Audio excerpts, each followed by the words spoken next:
Luther, Yes? what are you doing, man?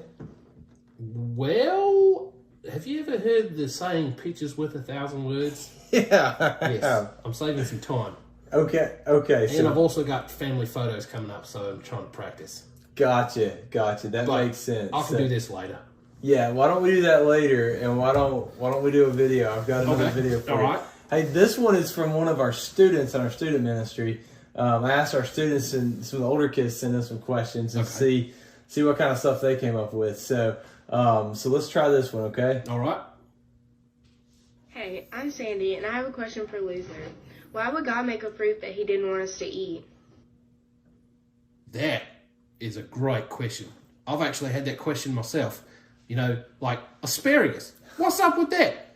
I don't like asparagus, and I know a bunch of kids don't. So why would God create it? Brussels sprouts. Spinach. I mean, I don't know why they all have to be green, but it seems like the green stuff nobody likes to eat. Yeah, I hear you, man. I don't know that that's exactly what Sandy's asking about, though. I don't think she's thinking about those kind of fruits. I think she's specifically thinking about the fruit that was on the tree of the knowledge of good and evil in the garden that Adam and Eve were not supposed to eat of. Got it. So God created this tree, and it was in the garden. He told them that they could eat off of every single tree in the garden. He gave them all kinds of options, an abundance of choices to eat from, and made this one tree that was off limits. And so when he did that, he set up a means of where mankind, where Adam and Eve would have to obey or not obey.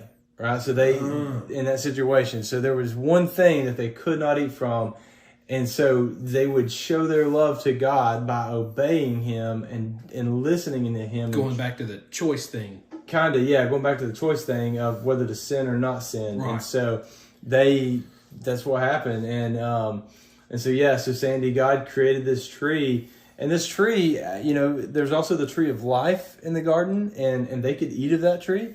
And they had eternal life there. They would have lived forever, presumably eating from that one tree of life. But then when they ate of the tree of knowledge of good and evil, they were banished from the garden and could no longer get to the tree of life. So they didn't live. They actually died, which is what God said would happen when they disobeyed Him. So yeah, I mean, I think it's it's God's choice, Sandy, to create anything He wants to create, and then put whatever rules on it He wants to put on it, and then we then have the choice to either obey or not obey His rules, and to love Him or not love Him. Yeah. So yeah, there you go. That's the best I got. Cindy, that's a great question. I don't know if I want more questions from our students or not. They're tough. They are. They are super tough. These are some smart kids we've got. Right. So. Yeah, but maybe when you get up to heaven, you can ask God why He created asparagus. Yeah, I don't know, man. And mosquitoes. Oh, the mosquitoes, man. I think we'll have more. I think we'll be preoccupied with with more important things when we get to heaven. Yeah. You're not going to care about asparagus in heaven. You might actually like it. Who knows? You could be right. Taste buds could change in heaven. There you go. Who knows? Depends on how it's cooked, man. Right, true. So there you go. Hey, listen, thanks so much, Luther. Hey, get back to your photo session and practicing for family photos or whatever it is that you're doing. So up over here. Okay. And right here. Is that nice? That looks good. All right, Luther, I'll see you, pal. You keep doing that. Right.